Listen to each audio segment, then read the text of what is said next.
Camel bells at dawn. In the vast, sun-baked lands of East Africa, where the horizon stretches wide and the acacia trees stand like silent sentinels, lives a boy named Lamy. He belongs to the Rendille people of northern Kenya, a proud community known for their deep connection to camels, the lifeblood of their desert home. Lamy is 12, curious, thoughtful, and full of questions about the world around him.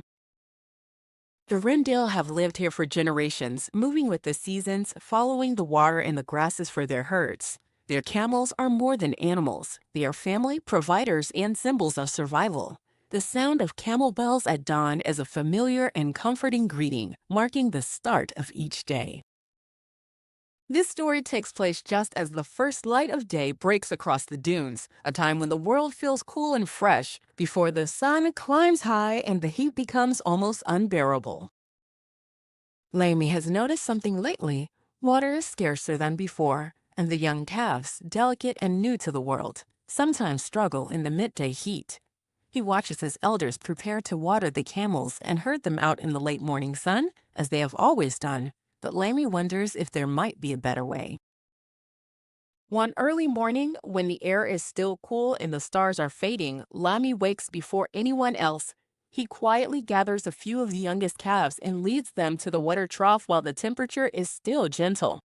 The water tastes cold and fresh, and the calves drink eagerly without the rush or heat that usually makes them tired and restless.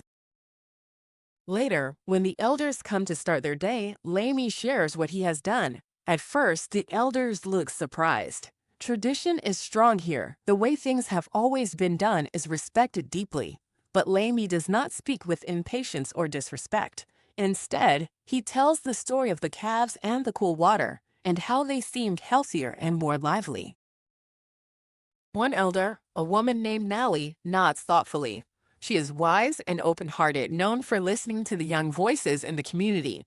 Our ways are our strengths, she says, but strength also comes from change when it helps us survive.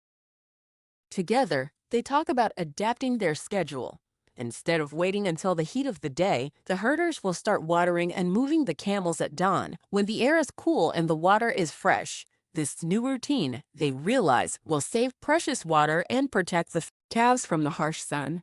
This change does not break respect for tradition. It honors it by keeping the camels safe and the community thriving.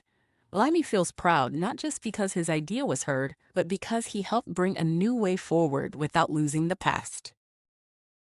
Now here's a little activity for you, wherever you're listening. Imagine you have a herd of camels or even just plants in your garden. Think about the coolest, most comfortable times of day to water them, to help them grow strong and healthy.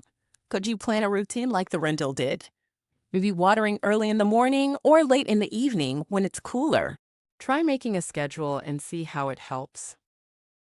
The story of Lamy and the camel bells at dawn reminds us all, whether we are young or old, that sometimes listening to new ideas can help us care better for the things we love, while still honoring the traditions that shape us. And so, as the sun rises higher and the bells jingle softly across the desert, the Rendille community moves forward, carrying their past gently and stepping boldly into the future.